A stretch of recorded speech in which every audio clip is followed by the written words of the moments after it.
Dobar dan, moje ime je dr. Predrag Macejin i danas ću vam pričati o metodi Mami Makeover.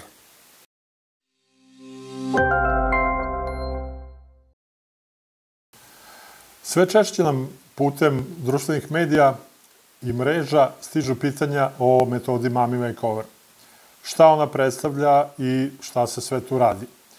Naime, znamo svi da trudnoće, naročito ponovljene trudnoće, ostavljaju određene posledice na telu žene.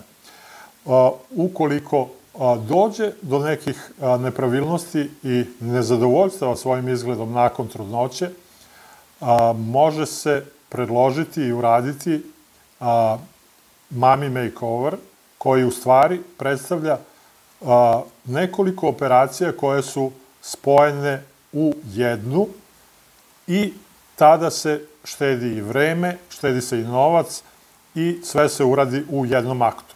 Šta to sve može da se uradi u jednom aktu kod ove metode Mami Makeover? Može se uraditi sve što može stati u neka 3 do maksimum 4 sata operativnog rada, jer smatramo da je to vreme bezbedno za anesteziju i za operaciju.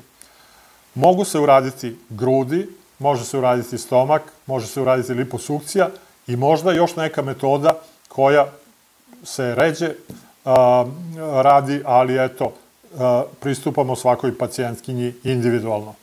Kada kažemo grudi, može se uraditi povećanje, podizanje, kombinacija povećanja, podizanja, pa čak u nekim slučajevima može se raditi i redukcija ili smanjivanje grudi. Kada pričamo o stomaku, onda kažemo da se tu može uraditi liposukcija stomaka, ali vrlo često posle porođaja zaostaje viša koža u donjem delu stomaka koji može visiti ili koji bi, ukoliko se uradi liposukcija, ostao u višku, tada se mora raditi i dermolipektomija ili uklanjanje viška kože donjeg dela stomaka. Ukoliko se nađe neki mali bruh koji se razvio tokom trudnoće ili u porođaju u predelu pupka ili srednje razmicanje prednjih trbušnih mišića, sve to spada u rekonstrukciju stomaka nakon porođaja.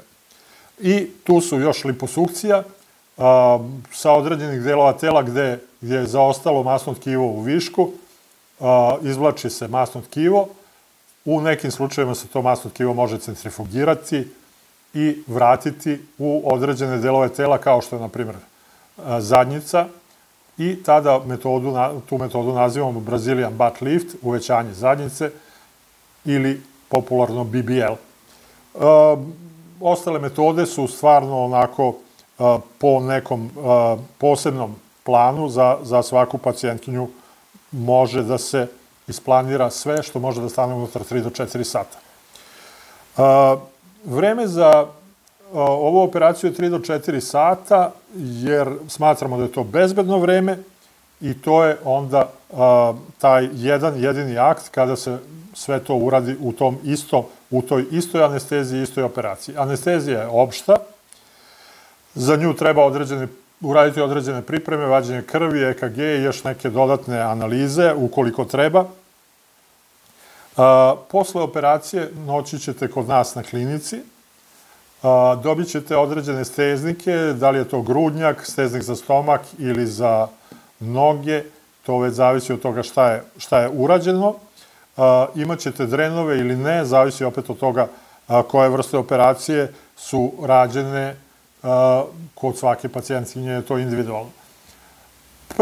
Prvi neki pregled je posle 7 dana, a drugi pregled obično bude posle 2 nedelje i tada izvadimo eventualno sve konce ako ima konaca koje se treba vaditi. Zaboravio sam da kažem kada je vreme da se radi Mami Makeover. Smatramo da je potrebno najmanje 3 meseca posle porođaja da prođe, ukoliko pacijentkinja nije dojila. Ukoliko pacijentkinja doji, tih 3 meseca se broje od momenta završetka dojenja. Dojke moraju biti potpuno mirne, u stanju mirovanja, a ne u stanju proizvodnje mleka. Što se tiče povratka na posao, 3 do 4 nedelje je uobičajeno vreme 2 nedelje onako minimuma, ali bolje je računati optimalno 3 i ako neko može da izdvoji 4 nedelje, ali to je ipak mnogo kraće vreme nego da uradite grudi za koje bi imali isto tako 2 do 3 nedelje oporavka, pa kasnije stomak za koji bi opet imali 3 do 4 nedelje oporavka i to su ti benefiti koje nosi ova metoda kombinacije više zahvata u jednom aktu.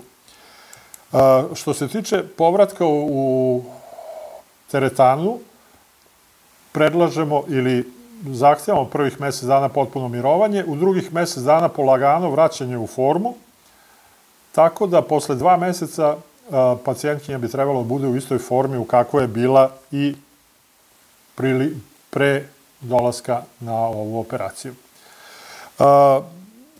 Pitajte, šaljite pitanja preko društvenih mreža, dođite na konsultaciju.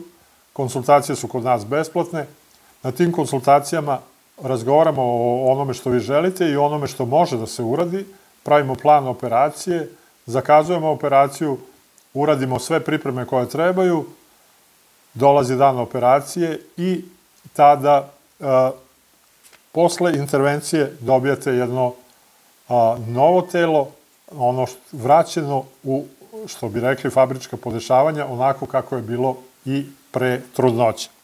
Slobodno pišite i pitajte ne samo o ovoj temi i o svim ostalim temama, vrlo rado ćemo vam odgovoriti na sva pitanja.